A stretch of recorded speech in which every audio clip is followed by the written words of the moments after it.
Well, hello, it's David Baer once again, and I am chatting today with Ray Couzens, who I had the pleasure of meeting back in January at the Strategic Alliance Summit. Ray has actually, he just told me he's a gypsy, which means he's been pretty much everywhere. He's currently residing in British Columbia and Canada. He has property down in Florida, and I believe you said you've been to pretty much every state in the U.S. as well. So. Pretty Excellent, much. excellent. You have a background in a bunch of different industries, health and wellness. You've been working on financial focus recently, and so I want to sort of dive into a little bit about you, and then let's transition and talk a little bit about the event that we both attended. So, Ray, over to you. Well, thank you, David. I had a bad 2020, like so many people. And it really didn't end well. And I was feeling quite despondent about it. So imagine my excitement when I attended the summit in January. And it was absolutely a life changer. I met at least 30 people that I hadn't met before. I had a chance to interact with them in breakout rooms. So it was a new format to me, this summit. You didn't just show up, sit and listen. You actually got into the weeds, into the trenches, and got to meet people, not one-on-one, but like seven people in a breakout room. I mean, you can get some good conversations going. So, and a great platform on screen to be able to communicate with them after the event. Just an amazing thing. Tom Matson and I hit it off right away because we were near neighbors for a while. He lives on Bowen Island and I lived across the strait on the coast at Gibson's Landing. Mm-hmm. I learned a lot of regional British Columbia or Vancouver regional geographic references during that during that event, because there were a lot of you from that area. I lived in Squamish at one time, and the realtors selling Whistler real estate would sell it on the basis that you could drive there in half an hour. And it's an hour's drive. So I want to just step back, because you talked a little bit about this event, and I imagine that going into it, you were expecting, first of all, it was called a summit. And what they learned, I think, from calling it a summit is it was a bit of a misnomer, because most of us, who have attended these online summits in the past are used to hearing a lineup of speakers and sitting there and just listening. But as you alluded to, it was nothing like that. Can you talk a little bit about sort of what the structure was in a little more detail? When we went into those breakout rooms, for example, we had assignments. Do you recall any of the types of activities that you enjoyed going through when we went into those rooms? Yeah, I would summarize the format as more like a mastermind. It's pretty big for a mastermind because you've got 300 people attending. Mm-hmm. But we were in breakout rooms of like 7 or 10. Somebody was assigned as a facilitator. Someone else was assigned as a timekeeper.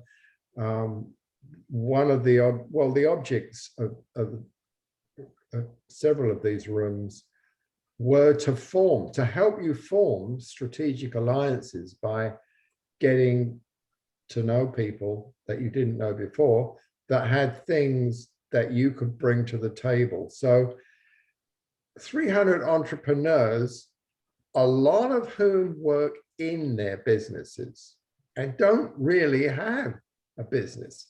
They're just self-employed. Tom's focus was, hey, you need to work on the business. You need to outsource things that you can do, but maybe you shouldn't be doing to other people. If you're not doing as well financially as you might, and you can't afford necessarily to go out and pay somebody, maybe you can do a strategic alliance with somebody and barter back and forth.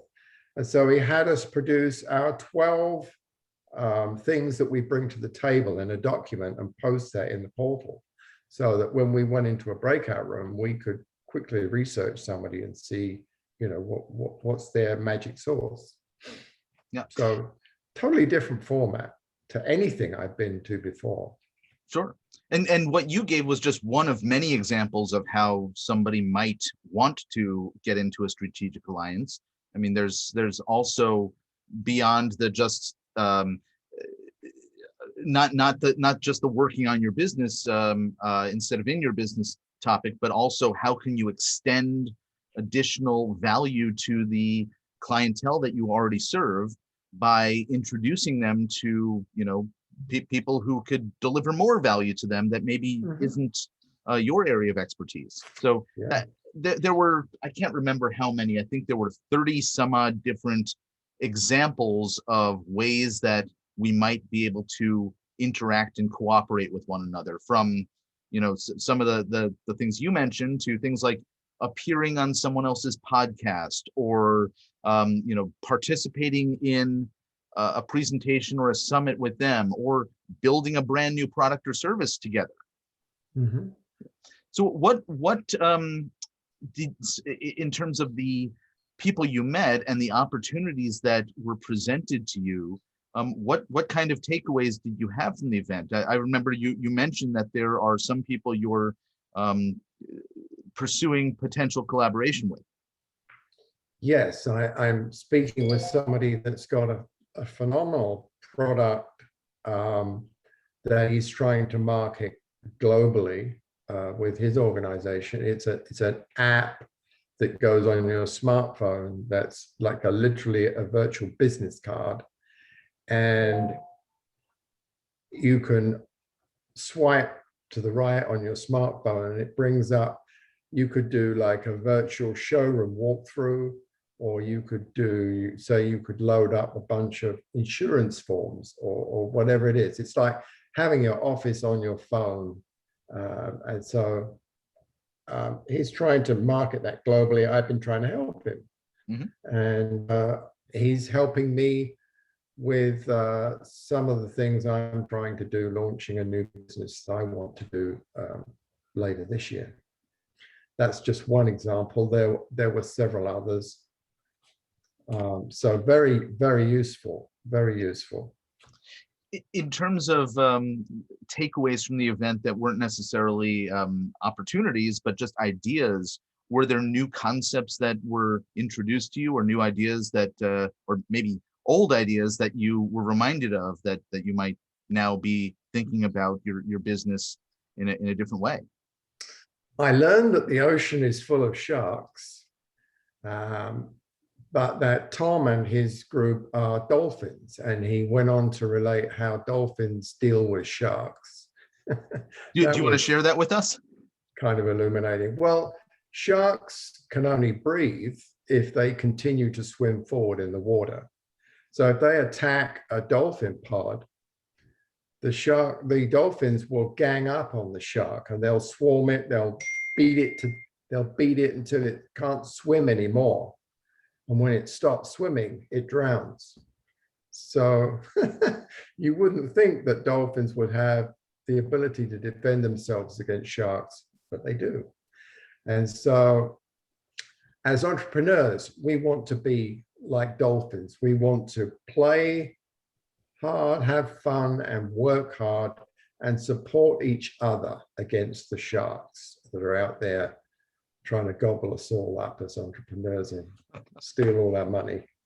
It's a beautiful sentiment, and I hope that the majority of people at the event last time and at this upcoming event that we're I think both looking forward to in June. That's June 9, 10, and 11, where we're going to do this event again. It was really a gathering of dolphins, and pretty quickly, I think you'll agree, if anybody was a shark at that event, they realized I'm in the wrong place, and they turned around and turned off their Zoom camera and exited quietly. Yeah. I believe that it helps entrepreneurs get more comfortable in getting out of their comfort zone, because those breakout rooms made us uncomfortable, a lot of us. Yeah. I think there's something to be said for getting out of your comfort zone, particularly in a moment in time that we're all in, where we've developed these new strange routines of just sitting in our homes and talking and engaging with people on video. That this gave a lot of us an opportunity to do something a little bit different and maybe stretch ourselves a little bit. Would Yeah, you agree? I would. And plans don't fail because they're bad plans. Usually, they they fail because of a lack of or poor execution, action, doing, and so we were helped to kind of think about that as something we could adopt. He talked about goal setting and how a lot of people make the mistake of just setting the goal and then they're disappointed when they don't reach it.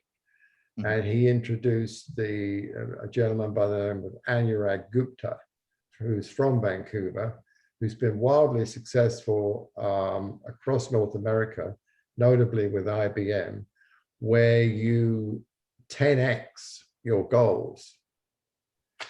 And so if you only end up with 1 or 2% success, and that 1 or 2% success is the goal that you were going to go for originally, you did it. So that was a new concept to me and one that I've been trying to put into practice. Excellent. Excellent. There's lots more, I think, in Tom's mind that he's going to be sharing with us when we all regather in June. So why don't we look forward a little bit to this new version of the event? It's no longer being called the Strategic Alliance Summit. It's going to be the Strategic Alliance Live. So people are very clear. They're not going to show up and just listen to people. Just like you and I experienced, we're going to be rolling up our sleeves and doing some hard work to learn some things about how we can improve our businesses and use relationship to expand our businesses as well. Who do you think should show up for this event? Oh my goodness. Anybody that thinks of themselves as an entrepreneur. But I think beyond that, I think there's a lot of people in conventional businesses that can really expand their horizons and up their game in their business from attending an event like this.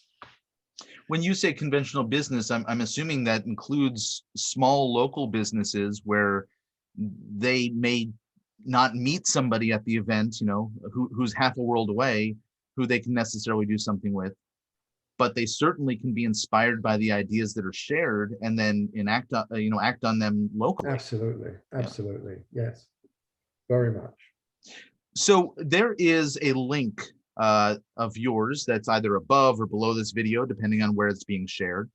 That link is going to bring people over to a page where they can get started with their registration.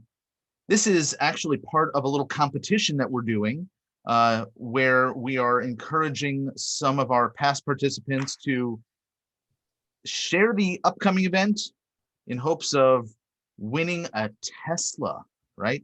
And so we want to encourage you to go ahead and click on Ray's link. Not only are you going to start your registration process, but you also get to join the Refer a Friend program where you too may be able to win that Tesla. So I guess we don't want to get too many people competing with you, but we do want to enrich and enliven the upcoming event. So any last words that you want to share of encouragement for folks who might be watching this and going, this all sounds kind of interesting. I wonder, is this for me? Should I do it? Just do it. Don't think about it, just do it. And show up early on day one, because you'll kick yourself if you don't come in till the middle of the week. Yeah, I really want to get the whole thing. I think that is brilliant advice. We had a lot of people who did show up late last time. They sort of were dabblers, and then ultimately at the end of the week they started committing. And I imagine you said what you just said for the same reason that I would tell somebody that, which is I heard from so many people who were there at the end of the week who were kicking themselves, saying, "Oh, I wished I had been around for everything that you guys had been exposed to. I would be so much more, further along at this point." Well, that's absolutely true. I will say this though, at the one in January, if you referred a number of friends, you got the recordings at no cost. And I don't know whether he's doing something like that again, but I'm sure he'll be recording it. Actually, we're doing a slightly different structure this time around. And this is useful for folks to know. There is a low cost of entry to get into this event. It's I can't remember, it's $147, which you do not pay until after the event. And if you decided that you did not get value out of the event, you can say, "Hey, you know what? Thanks anyway, but I don't want to pay."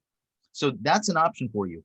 With regard to recordings, most of this, because it was breakout rooms, there are not recordings available, but there is a wealth of bonuses available to us around the subject of strategic alliances. And there is, I don't want to be a spoiler, but there is an upsell where you do get a whole bunch more by upgrading to a VIP status as well. And the range of bonuses available there, the recordings, the training around business expansion and positioning and copywriting and lots of things that will enhance your business are such a no-brainer for somebody who's serious about business growth that I suggest they just buy everything. Absolutely. Anyway, if you're interested in joining us, and I can't imagine why you wouldn't be at this point, go ahead and click on the link above or below the video. It'll take you over to a page where you can start your registration process. And Ray, thank you for sharing a few minutes of your time to give some insights into your experience. And I'm looking forward to seeing you in June as well. Well, I appreciate the exposure, David. And for everybody out there that's watching this video, I'll see you at the event in June. Perfect. Take care. Bye-bye. Thank you.